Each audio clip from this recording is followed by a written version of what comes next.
Mais le père de la nation, le fait seulement que c'est une réalité abstraite. On ne défend pas la personne de Lumumba en tant que corps, mais on défend les idées portées par Lumumba. Ce qui fait que Ngana Bana biologique et Lumumba, on ne peut pas avoir la même approche. Lumumba n'a pas besoin d'être enterré symboliquement par une dent. Lumumba a besoin de la justice. Je suis sûr et certain, si les morts ne sont pas réellement morts, Lumumba n'est pas content. Il a été trahi par ses propres enfants. Mokalobi que Félix Tshisekedi aboyi yango alobi eloko ezo créer ba problème pour aboyi que M23 et kota la kati ya institution. Maman nga aboyi yango. Non, ça congolais, soko moni Kagame souriant. Soko moni Kagame pose sa signature quelque part. C'est qui veut dire qu'il a trouvé son compte. Il vient d'être dédouané par M. Félix Tshisekedi. Botanga Mukanana a commis nulle part que le Rwanda est responsable de quoi que ce soit. Le Rwanda n'est pas impliqué. On n'a pas considéré le M23 comme un groupe terroriste. Ce sont des rebelles. On ne peut pas citer le nom de la langue des réfugiés comme une langue nationale. Tozali la Belgique, ba Congolais, bazali ebele, ba lingala. Est-ce que la Belgique a listé lingala comme langue na bango? Aujourd'hui, soi-disant, dirigeant na bino, na bino que Kinyarwanda c'est une langue congolaise. Qui peut dites-moi, attendez, dites-moi, les représentants d'une institution nationale passent la télévision nationale au nom du gouvernement national, fait une telle déclaration. Qui peut croire le Rwanda est derrière ça? Papa, la différence sur la mékétozol, on lobby tout Congolais, tout Congolais, les différents il n'y a pas de tout Congolais. Il y a de Congolais d'origine rwandaise. Congolais d'origine rwandaise. Il y a de Congolais d'origine, nous le savons, il y a de Congolais d'origine rwandaise. Ce ne sont pas des Tutsi Congolais.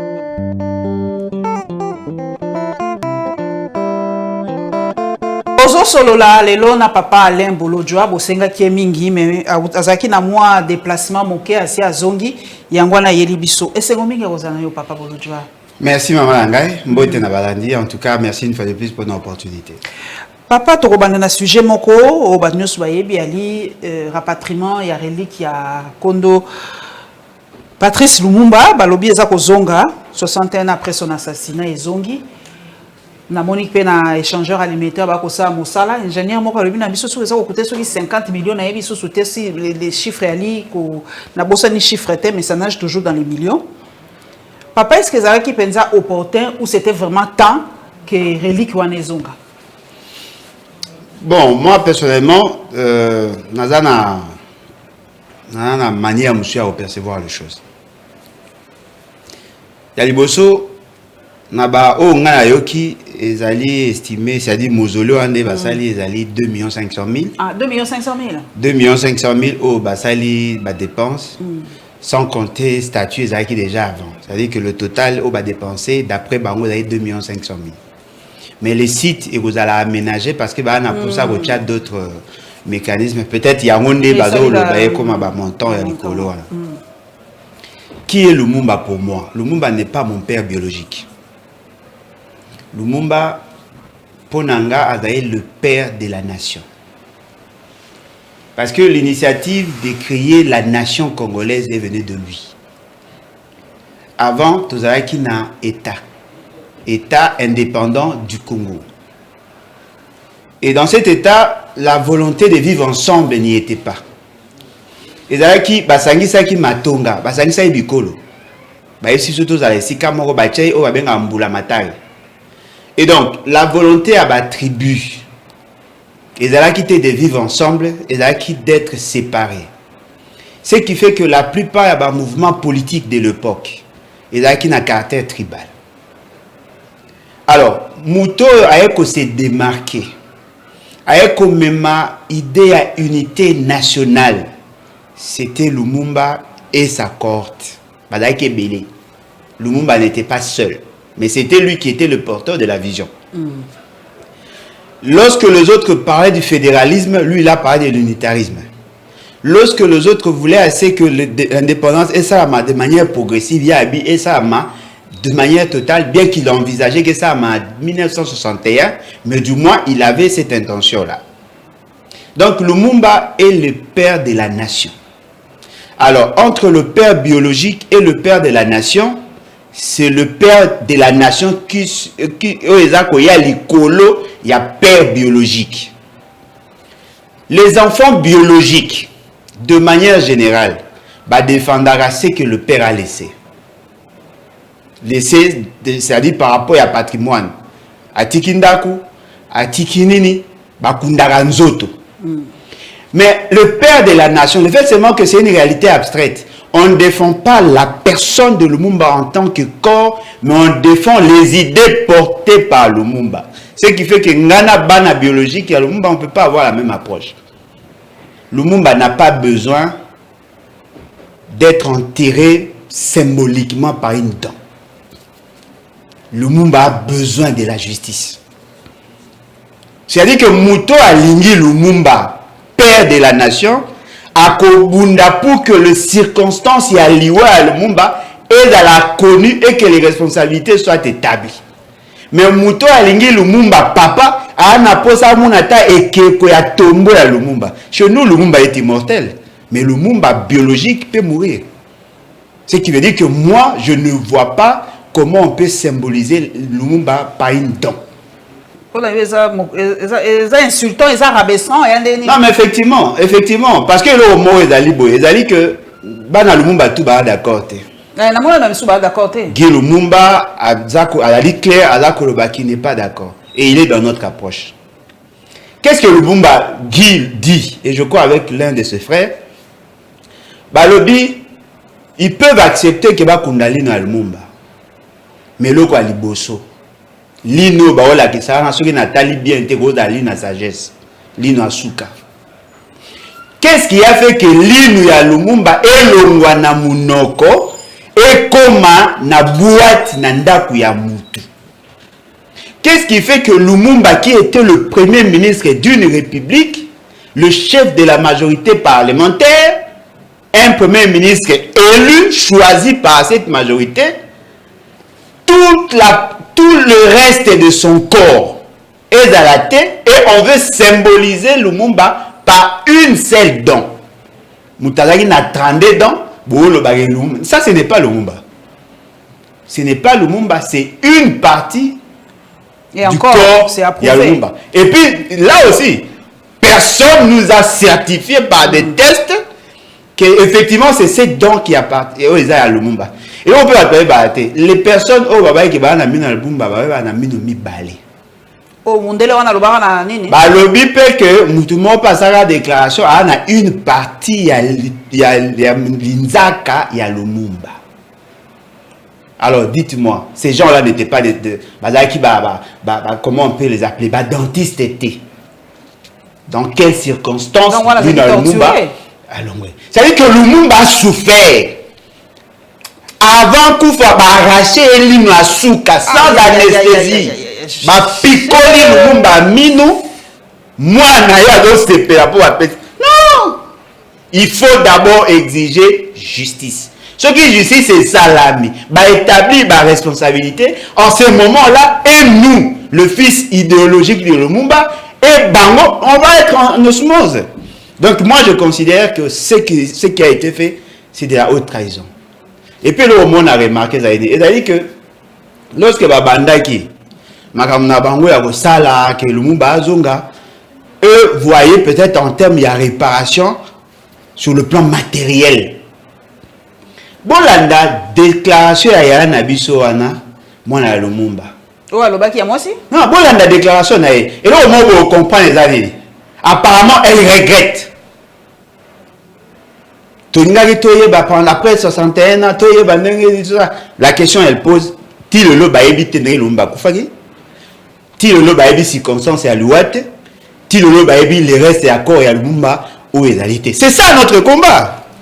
Nous avons commencé à mener ce combat depuis 2011. Moi, j'ai pensé peut-être que nous tous, à l'unisson, on allait demander à ce qu'il y ait un procès. Mais quand on a besoin de se battre, on a cassé assis. Non, mais on a mis ça bisonan. Kamundele. On a mis ça après quelques années. Kamundele. Il faut reconnaître que Guy Lumumba était un visionnaire. Il a porté plainte. Il fallait que toute la famille va supporter. Et les responsabilités sont à établir et sont établies par nous au regard il y a des informations. Maman, l'Américain, non, imaginez, Lumumba n'a pas été tué seul. Lumumba n'a pas été tué avec deux autres partenaires, collaborateurs. Ebele. Ebele koleka, imaginez, ils ont tronqué l'histoire. Bakanga bango d'abord au total 10. Bakaboli bango en deux groupes. Groupe moro bakei na Katanga, groupe musu bakei na Bakwanga. Takasai. Si. Alors la question il faut me poser. Pourquoi les deux provinces ou les deux zones wana? Katanga ezaki na sécession. Bakwanga pesa na sécession. Bakwanga pesa na sécession. Bakangi bango par le gouvernement de l'époque la commissaire généraux. Bazui bango Mobutu commissaire généraux Mobutu bazara coup d'état na bango ba Félix Etienne Tshisekedi et les autres que papa Jonas Mukamba et consort bazaraka ba Omboko, tous ces gens là étaient là. Ba kaboli bango en deux, bazui trois personnes batini bango na Katanga. Moïse Chombe azui bango en charge, ba bomi Lumumba Okito na Polo Maurice. C'est Bazaki, Christophe, Lumbala, Nyangara, Papa Mususunani, Fataki, Ozui, Nzuzi, oh, Yaya Nzuzi Ambombo, Ozui, oh, Papa ya Nani, ya Betty Masikini, Bazaki au total 7. Voilà, c'est-à-dire Bazaki au total 7, Bazui Bango, Batini Bango na Bakwanga. Tous sans exception ont été tués. Pas tués, massacrés. C'est-à-dire qu'il y a eu 7 personnes autres. Et ces gens-là sont morts.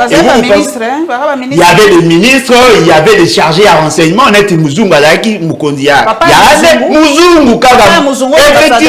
il a été abattu, non? Baboma Bango, Baboma. Papa Moussousou Elengesa Baboma Bazui Bango Baboma Bango na Bako. La question maintenant, qu'est-ce qui a fait que le gouvernement qui combattait la sécession a travaillé en collaboration? Bazui ba frété avion, Bazui Lumumba Bake Batikie, Bangaba Kotike na Bakwanga, Batabakwanga Baboy, parce que Lumumbi c'est la comment kokoma mo ebele. Bazui ba memie na niveau ya Katanga. Na Katanga kuna ba bomie. Le même avion ezongi ezui ba Muzungu ba memi bango na niveau ya Bakwanga na Bakwanga ba bomi bango. Tangu ba bomi bango, il y a eu d'autres Lumumbi c'est qui ont manifesté. Ba boma bango tout. Oh. Alors dites-moi, est-ce que Lumumba s'était battu pour son honneur ou pour la cause générale? Pourquoi tous ces gens-là n'ont jamais été reconnus? Il faut reconnaître que Polo Maurice n'a aucun lelo pour Batouba lobby. Mais oh, Batika Liwana, alors dites-moi, si aujourd'hui Lumumba était vivant, allait-il accepter que moi, Nae Alobana, na roi des Belges, merci, Ndemo Ndimi, Bozo, Rizali, n'a pas la bon, mais quand on discours, Lumumba Koufelaka, Alobaranini. Bitumba Otozui, pour Nabiso indépendance, il a li cadoté. Il a li fruit à effort à combat Nabiso. Nous avons connu toutes sortes d'humiliations. Ba sambisa biso, ba viola biso, ba kata biso à maboko, ba zoa biso, ba saisa biso, misala tanke tozo a salaire à malunga. Il a li bitumba ya combat, oh, toute une nation, tout un peuple babundi. Roi des Belges à Siliki. Bon, le discours ya mwana na ye. On a sali devant Lumumba et devant le roi des Belges. Elle a marché sur le combat de son père. Elle est allée aux antipodes à l'encontre de la philosophie à Papa Naye. Pour moi, je considère ça une trahison. Maman, la fondation Moro, ça va 500 000 $ chaque année. Pendant une certaine période, il y a eu des enveloppes où ils ont acquis décaissé. Le roi de Belge, Adaki na posa balongola, et puis Nouana, ils avaient dérangé, ils ont approché M. Félix Sekedi, Parce qu'il y avait une plainte que les gens n'ont pas voulu soutenir. Et dans cette plainte, balingaki que Batsambi sa bateau yo babomara Lumumba. Côté il y a Belgique, ils sont au nombre de 10, il y a même l'ambassadeur belge qui était là. Na bakonzi la police et consort. Côté il y a Congo, il y avait 10 personnes au intervenant directement, notamment Etienne Tshisekedi. Il était là, na bandeko bazaka ya période ya Mobutu, bamonde bonga ba traduit bango na justice. Côté bakufa batikala 2 côté à Belge, côté à Congo batikala 2 côté à Congo. Muto azali lelo ba wo samisi zaka papa Mukamba.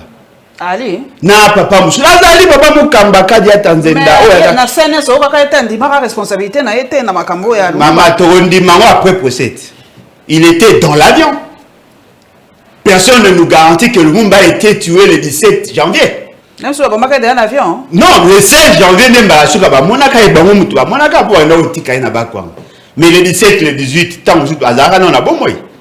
Tu vois, il déclaré que Lumumba a coupé le 17. Mais aucun procès. Mais quand on imagine, Mouto a pour injustice, les gens victimes d'injustice, et ils veulent accepter ça. Je suis sûr et certain, si les morts ne sont pas réellement morts, Lumumba n'est pas content. Il a été trahi par ses propres enfants. Nebaloba, pas botara moana, kasi botara mtemate. Siko papa nanga bolojwa wa okoloba boye, linwango pe ya koya kala mingi te ba de un avion ba kozonga. Siko yo to sala ndenge basi bakomi? Ah bakomi nde tant to ko tourner basi bakomi. To sa boni, esi ekomi. Esi comité. Et c'est comité, maman Yangaï. L'histoire a été tronquée. Le fils, le coco, il y a coco, il y a moana, hein, c'est-à-dire muto abimina sima roi ya bomisaki Lumumba, na muto abenga Lumumba kapo, ba s'organiser pour que ba enterrer au ba benga lino à Lumumba. La question maintenant il faut se poser. Monsieur Félix Tshisekedi, il était encore chômeur, il était encore dans l'opposition. Papa n'a Koufa suite à une maladie. Aboya Tibala, qui était premier ministre, a organisé un sec à Papa Naï. Aboya Tibala, Bimisa Bambongo, Bapona, Basit, Balinga ba enterré à Boya. Ce n'est pas que tous les Tshisekedi étaient contre, mais Félix Tshisekedi était contre. Avant Bakunda Papa na bango, il faut que Yako ma premier ministre. Papa n'a papa n'a sali 2 ans à mort. Là, tout le monde a respecté leur choix. Et pourquoi eux ne veulent pas respecter le choix des autres? Non, Lumumba n'appartient plus à sa famille biologique. Il y aura un procès. Ce n'est pas à M. Félix de décider sur comment nous allons écrire notre propre histoire. Lumumba vous a dit ceci. L'histoire est à ici, c'est nous, la jeunesse, avec notre sang. On va écrire cette histoire. Il y aura un procès, il y aura des gens qui seront condamnés même à titre posthume. Ce qui veut dire que M. Félix cherche aussi à dédouaner son père. Bien évidemment, le drapeau est Hollandais. Hein? Mais si quoi Belgique et Sali va regretter et s'excuser tes papas. Différence c'est ça wapi. Va reconnaître, va regretter que va kamundenge les kaki, mais va s'excuser la bangote. Non, le premier ministre belge a s'excusé pratiquement. Ah, ok. Le premier ministre belge a s'excusé, mais bango, bazako bimisa loko là, bazala ki wana mais ba empêcha ki liwa ya Lumumba te. Faux. Parce que avion o ya ki wana, muto akitisa ki Lumumba na avion. Pour que bakende kotika ye na maboko ya bateau babomaka Lumumba, ce monsieur-là, c'est un Belge, il était en mission de service. Muto ya kumbaki jeep, oh memaki Lumumba ti esika bakende kobomaye. C'était un Belge, c'était l'ambassadeur ya Belgique. D'après ne badumsu baloba. Ndenge mi wana kokende, ba policier ba accompagnant ki corps ti esika babomiye, oh alongola ki lino wana. Batouana Bazali ba Belge. Alors quel ligne autant Zaki vivant to ya koko. Mais to bandeli ba boyi to yeba comment Lumumba a-t-il été tué? Alors dites-moi maman Langai. Mboka ngo to tambola ndeni. Bato ba kufa po na biso to capable de défendre bangote. Dites-moi, comment tu peux comprendre? Moutou a sacrifié la vie, même propre banaye. Atika moi si na zem ya 6 mois. Banaye ba eu chance pour la plupart, ba eu chance ya kotanga nenge ba tumso batangité. Atika la bango richesse, il s'est sacrifié pour nous. Aujourd'hui, au nom de ce que lui avait refusé, les autres ont accepté. C'est-à-dire que moi je pense qu'il y aura un jour jugement, il y aura un procès, et en ce moment-là, on va établir des responsabilités. Pas seulement avec l'intention de nous venger, mais de rétablir la vérité. Tous les ça va fait pour que nos enfants sachent qu'effectivement il y a eu Lumumba. Maman, est-ce que vous pouvez imaginer? La France a joué un rôle indirect dans la matière il y a génocide à Rwanda. Le président rwandais, avec tout ce qu'on connaît comme TAR, comme Maramamabe, s'est imposé jusqu'à telle enseigne que la France a demandé pardon. Biso, bati maboko parce que le roi a regretté. Et puis l'autre est très grave, les amis. Mais ce fait, c'est qu'il n'a pas agi en tant que président de la République, virgule, chef de l'État. Il a agi en tant que sujet belge. Non, mais ce fait, c'est qu'il vous dit que la Belgique, c'est sa seconde nation. Et la Belgique, elle a une monarchie. Le roi a un pouvoir supra-constitutionnel. C'est-à-dire que le roi est sacré. L'attitude que l'on affiche devant le roi est la lutte par rapport à un protocole préétabli. Tala Ndenge Mama Denise a pessi la reine Mote. Tala Ndenge Félix et qui a se comporté devant le roi et la reine. Vous allez vous rendre compte, ils étaient en face de leur sujet.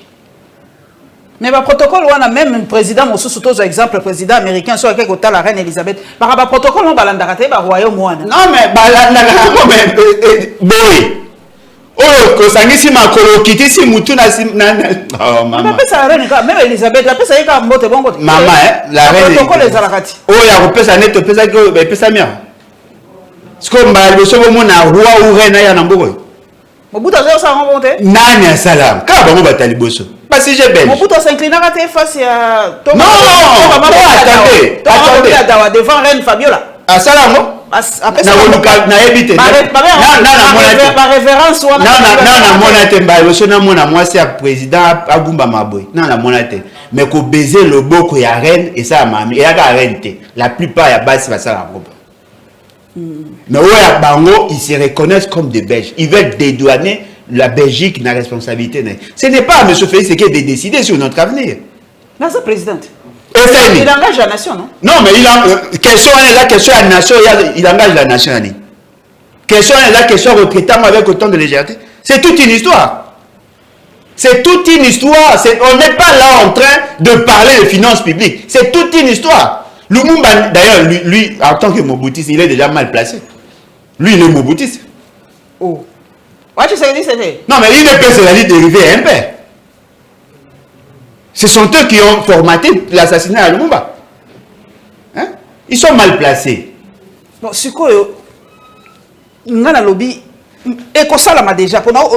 Basi ba komi. Basala. Basala kaka. Mais un jour histoire et que. Basala. Quand tu tobi le peut te sabat nanzia ba oboma. Tout tigara. Basala kaka nenge. Basala. Mais ba mais c'est quoi yo retombé à visite ya roi ya Belge ngwa kini. Retourne na ebande. Il faut tout na besoin c'est combien va gagner combien? On parle de 200 quelques millions de dollars. Pardon? On parle de 200 quelques millions de dollars. Pour la sécurité à roi de Belge? Non, 200 et quelques millions de dollars. Où bango ba Belge ba pour soutenir notre économie, notre fonctionnement. Ah, bah on débat copier à Bisso, 250 millions. On parle de 200 et quelques millions de dollars. C'est que nous avons pu dépenser, bah, 10 millions. C'est-à-dire que mon amoutao le bas, montant la marque. Mais l'eau est à livrer. Si nous avons des gens intelligents, pas d'intelligence à Bilokos, ce qu'on allait constater, c'est quoi?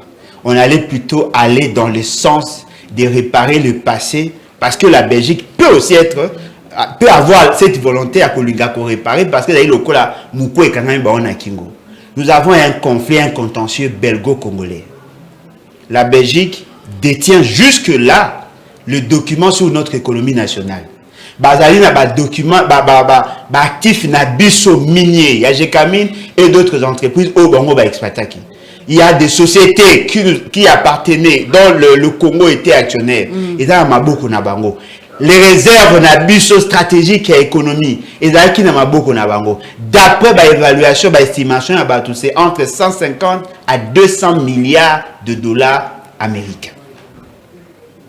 C'est-à-dire que si nous allons dans ce sens-là et qu'il y aurait réparation, l'État congolais allait gagner en termes de milliards. Mais le fait seulement que vous êtes sous-représenté. Voilà,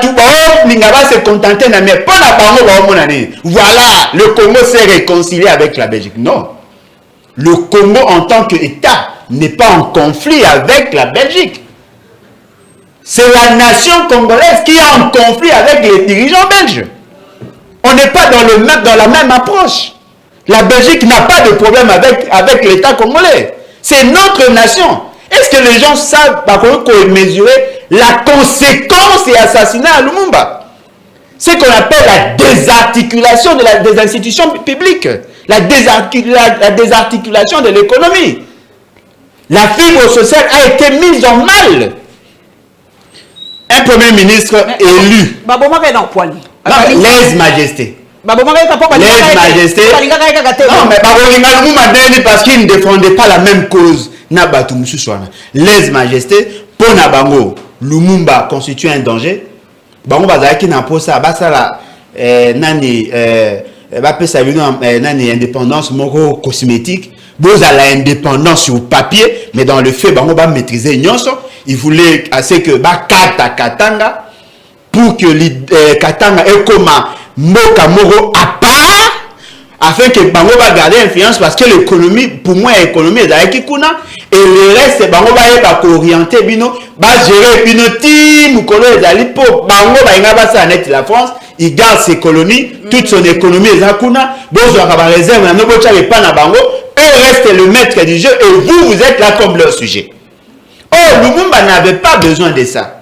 Alors qu'il n'a pas ça que les institutions et autonomes tout signé d'accord avec tous les autres États sans passer par la Belgique. Ce qui fait que l'idée à Lumumba est là qui a monté. Parce que quand on va venir dans la table ronde, on va poser une question. Qu'est-ce que vous entendez par l'indépendance? Il faut biso moto za bakondi.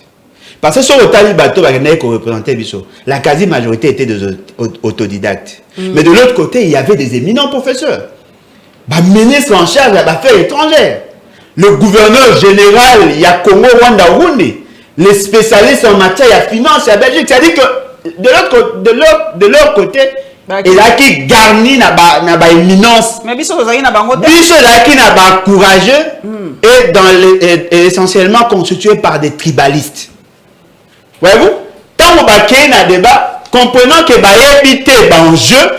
ils ont été bernés, s'initier un acte indépendant que nous n'avons jamais vu, Congo indépendance. Mais tout ce qui est aspect financier, on n'a pas traité de ça. Mais table ronde économique, papa Bolo. Non, mais ils ont traité sur quoi? Sabena, et je doute fort que Salama. Peut-être que là, je ne sais pas. Mais je doute fort que Sabena était une entreprise où il y a plusieurs actionnaires, notamment le Congo belge. La Belgique était là, le Congo belge était actionnaire. Mais là, c'est surprenant. La Belgique a tiré toutes les dividendes. Tant que vous avez la liquidation, il y a Sabena pour comme un SN. On a pris tout ce qu'il y avait comme part. Il y a Congo, c'est comment qui part à Belgique. La Belgique a profité, nous n'en avons pas bénéficié. Le fonds, les réserves stratégiques qui a Gécamine, on n'en a pas bénéficié. Au Kimo, toutes ces entreprises, on a exploité dans Mboganabiso. On n'a pas bénéficié. En termes de réserve économique, on n'a pas bénéficié. Ce qui veut dire que la Belgique n'a pas rétrocédé, ce qu'on devoir à Bisso.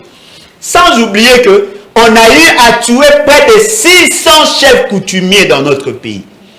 Objet d'art na Bisso. Bakena na ngo kuna basala ngo ba musée ko tsambongo. Bana biso bandeko na biso ya mike bakena ba batia bango lokwa ba gobema lokwa ba abenga oni lokwa na ba site lokwa ba nazo on a montré la position à Bruxelles wana. C'est-à-dire qu'il y a eu beaucoup de crimes. Et là on ma batu ezali ezali que baza kozwa la question il y a biso na Belgique de manière globale. C'est comme ce qui s'était fait en France et en Nani na ba pays mususu. La particularité à cette année, il y a 3 séquences. Il y a Liboso avant et pendant la colonisation. Là, nous pouvons tous être d'accord de dire, ok, c'était leur gestion et on peut pardonner. Mais ce qui est fait de grave, c'est pendant que nous étions indépendants. Belgique a eu kokota na pouvoir, à côté na mboka na biso, à lomoli ba institution élue, à installer ba konzi o ya linga qui va révolutionnaire, ba bomi ba institution na biso o biso to tchaki en tant que peuple souverain. Ils ont tué nos leaders. Et vous pensez que les Arabes au pays, c'est qu'il y a un lobby, un chef de l'État, un lobby peut battre, alléluia, amen. Oh, ça a mon dit, mais l'église n'est pas. Si quoi ya papa nangai au lobby likambo tokene siko na este likambo lumumba et to clôturer chapitre wana mokonza utaki kuna sinaki tomona ki na ba président mususu conférence basali kuna pona état la situation à est la république mais ba lobby il faut ba armée wana ya biso to lobby ba koki koya mais sauf Rwanda na Uganda bo lobby ango wapi ah o ki te ba réaction ba te bele oh mais maman ngai oh totika kolanda bato ba sérieux bino botindi ba émissaire botindi bato na bino bakende ko représenter bino quelque part bato bakende ko représenter bino bazui ba engagement kuna et si quand ebongaki bino boloba bo lever ba option bo faire connaître votre volonté c'est là-bas pas ici lorsque ba komi kuna Monsieur Félix, c'est que d'abord, Alaki n'a 4 raisonnements pour une même question. 5e né en moto, le Balélo. Il n'a jamais reconnu que le Rwanda était derrière ce qui se faisait chez nous depuis qu'il est président. Il n'a jamais reconnu que le M23 était un groupe terroriste. Mais après, à commis à Congo-Brazza, a dit que M23 est un groupe terroriste. Rwanda a dali derrière. Et Bongaki Bakana. Rwandais va casser coopération avec le Rwanda en matière de mine ou c'est là qui bango ba or et consort et bonga qui ba kota nenya kozongi sa ambassadeur tout ça parce que monsieur Félix c'est qu'il a donné l'impression qu'il a compris le vrai enjeu. Il fait sa déclaration à Congo-Brazza.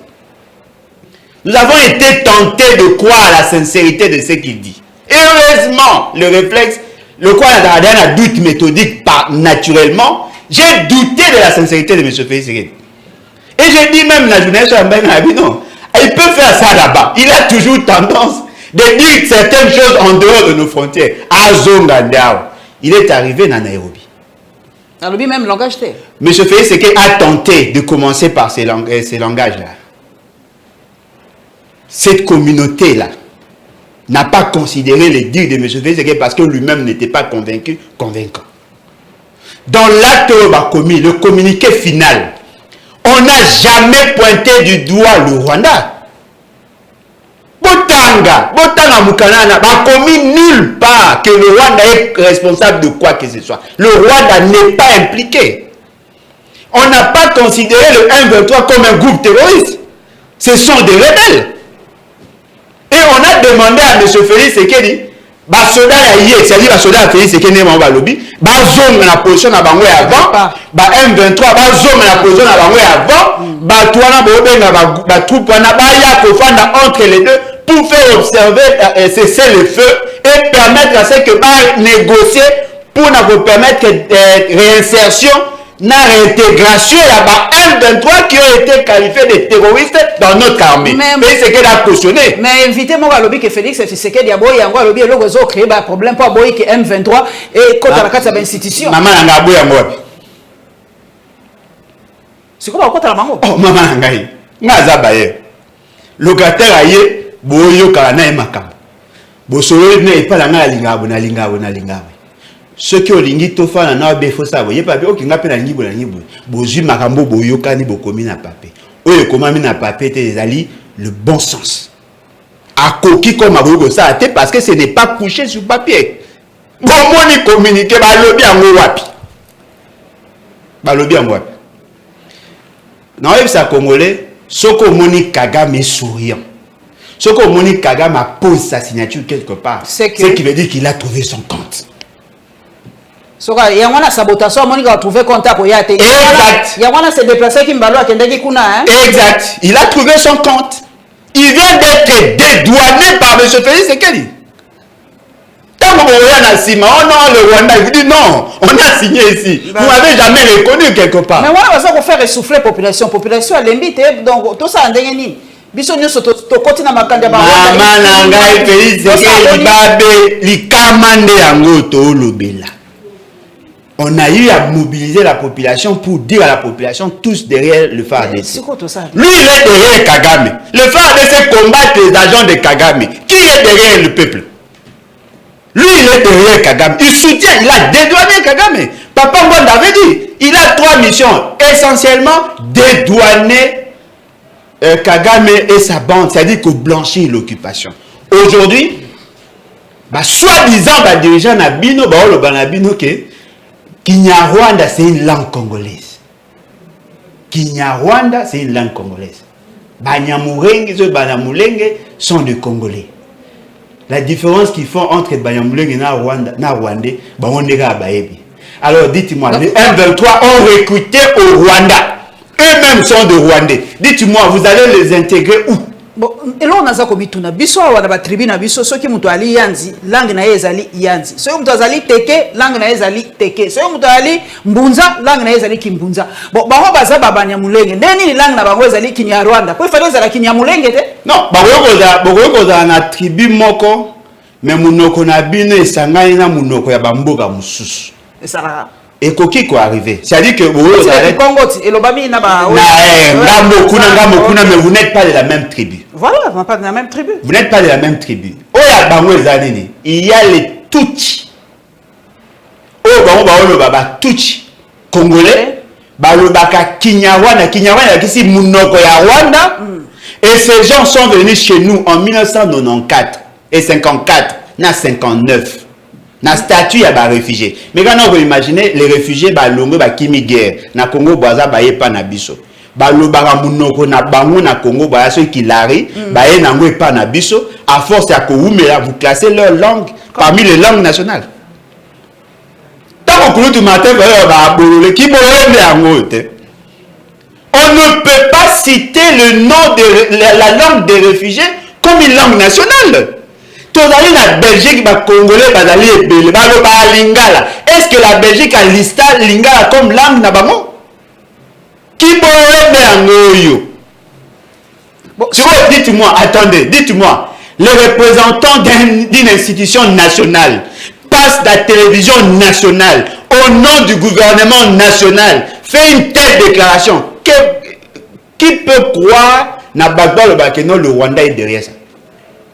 Papa, la différence sur la Mekemeketozol, au lobby tout Congolais, tout Congolais, il différent na il n'y a pas de tout Congolais. Il y a de Congolais d'origine rwandaise. Congolais d'origine rwandaise. Il y a de Congolais d'origine, nous le savons, il y a de Congolais d'origine rwandaise. Ce ne sont pas des tout Congolais. Nazara bandeko na amsu ba changa nationalité ba comment à Belge. Ba benga ba mongo belge. Non. Belge d'origine congolaise. Mongo ya Belgique. Non. On ne donne pas une tribu na mouto à 5 nationalités. On ne donne pas la tribu. La tribu est sacrée. La tribu est liée à la terre.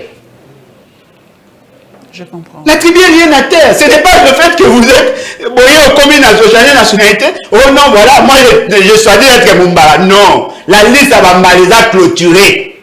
Baba qui sera moutouté. Pose à la Mumbala, il faut la souche à Mumbala. Et lui, c'est la tribu, n'a dit sur 450 et là, scellé.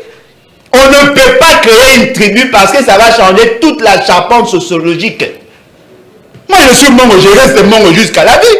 Ceux qui n'ont pas changer de nationalité, on ne dira jamais Mongo russe, bazar, on vous prend dans le globe que vous êtes de naturalisé suisse. Ou russe. Mais où est M. Félix Tshisekedi Boulouik. Et là, on va les battre. Plus ils font leur déclaration, la capture, plus le Rwanda gagne. Balobi kasito ke bana délit de faciès c'était balobi ba pesi biso ba bendi biso matoi balobi totika. makambo wana ba délit de faciès sonné ya mala muteto ko pesa lisusu perche na ye Kagame lo batala ba tuti ba ko menacer bango ba ko boma bango pula na Congo. Maman ngai. Raison pour laquelle na kokota lisusu. Moi je ne peux pas m'acharner contre le Tutsi. Parce que je suppose que le Tutsi va un pays un pays, la population est un pays voisin. Quelqu'un qui quitte son pays et vient chez moi, je ne le considère pas comme Tutsi. Je le considère comme un Rwandais. La question à origine sur le plan tribal ne me concerne nullement. Qui a déjà demandé aux Sénégalais leur tribu? On le prend comme des Sénégalais. Il y a des Polonais qui ont vécu ici chez nous. On les a jamais identifiés en termes de tribus. On le prend comme des Polonais. Quelle est la particularité à Obo Bengabatuchi?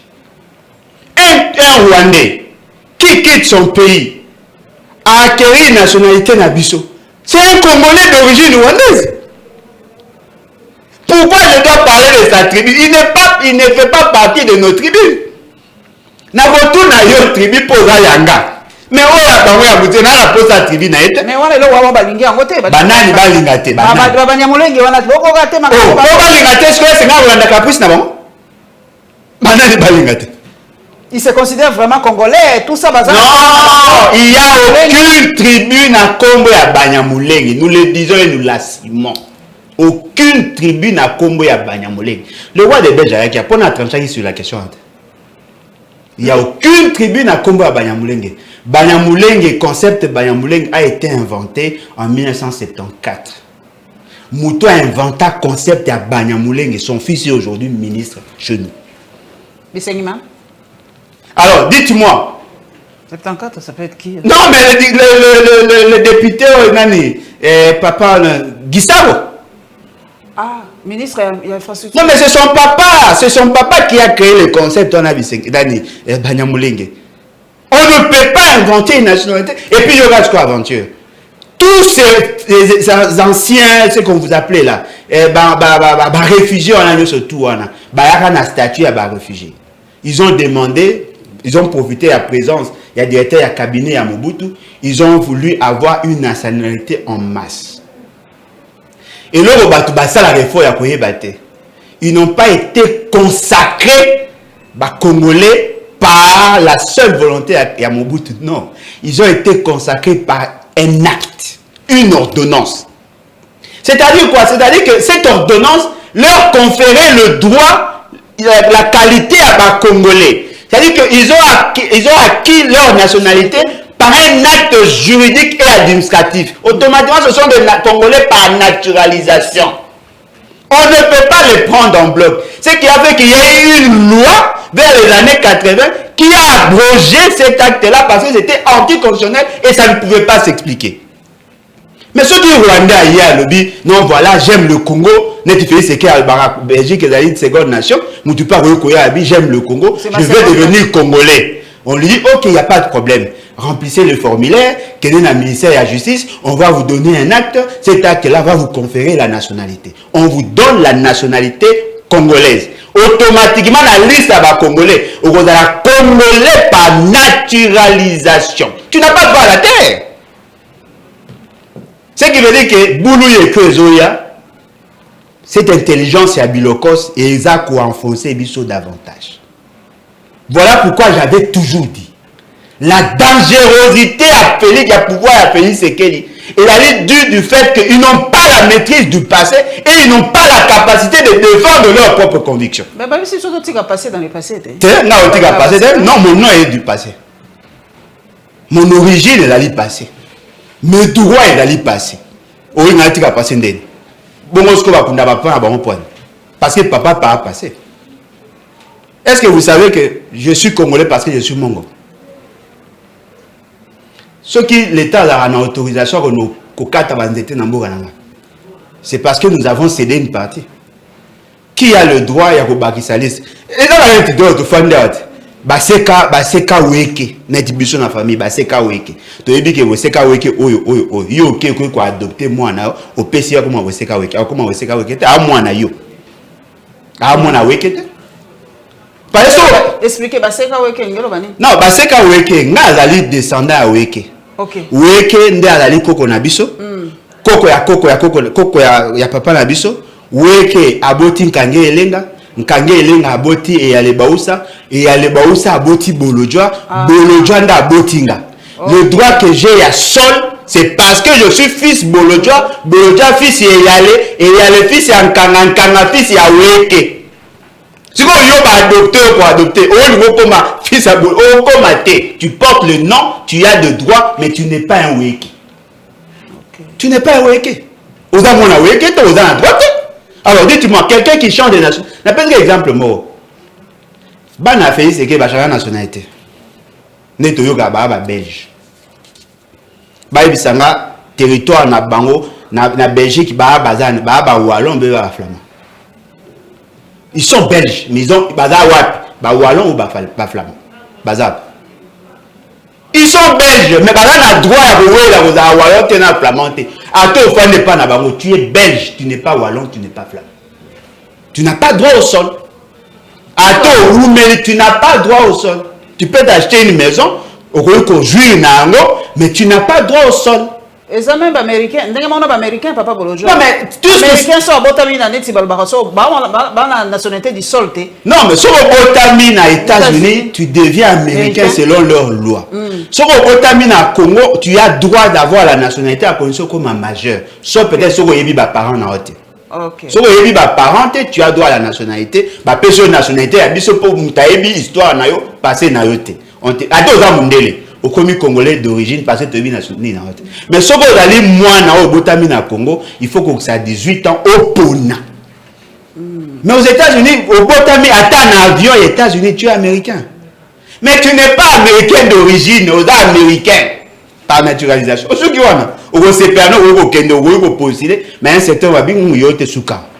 Mais pas la bisora de to comme ça bango et puis c'est vraiment décevant. Pendant que Bolinga Bolim sa peuple, Boya Nasima armée, Tobunda. Bien moi, qu'est-ce que Nasima ombre ya Kagame. Vous avez trahi le peuple. C'est de la haute trahison. C'est quoi que Souka Neli Makamongo? Tu continues à Makamongo.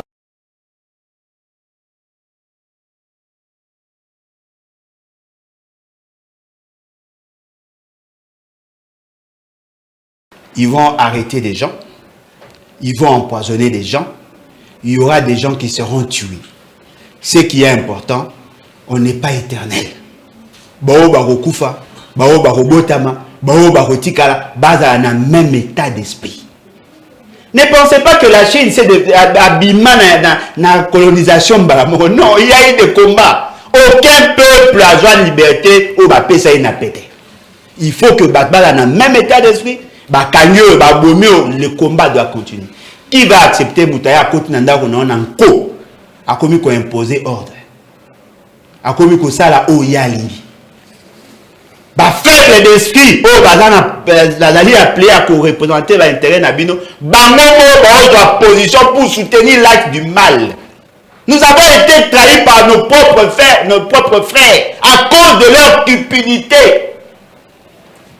C'est que nous devons faire, nous devons nous réarmer mentalement. Et là, on a peur. Batu ba banga botika soto la taba cravate pour te dire que le bitu kufa mais le on a resenga et la bana ngai et la ba congolais on doit continuer ce combat là. Ne me faites pas comme on a fait à Lumumba. Ne venez pas brader mon combat. Vous avez négocié, non, votre papa était allez prenez, on vous a déjà dit une parcelle, pas question. Vaut mieux mourir pauvre en dignité que vivre avec beaucoup d'argent dans le pauvre. Il faut que Bunda Totika na état d'esprit wana advienne que pourra. Il faut que tout le Congolais va dans le même état d'esprit. On vous dit non, voilà, incitation à la haine. Nous ne voulons pas nous acharner contre les Nilotiques. Tous les Nilotiques ne sont pas nécessairement de Rwandais. Qui a déjà vu un Congolais quitter sa terre à Kekoboumawane? Et ça a mis en terre. Ils ne veulent pas vous dire la vérité. Il faut passer à l'enquête d'Aïni Sabiso à Koufi na position nini. Quel est ce Congolais non, on ne veut pas nous dire la vérité. Le pays a été vendu. Voilà maloba papa Bolojwa Souka en tout cas na on a fait commentaire sous na kobakisate. Merci Nabino botika na malamu nzamba batela mboka na biso tokomona na mbala nsima. Merci papa Polocho. C'est moi qui vous remercie.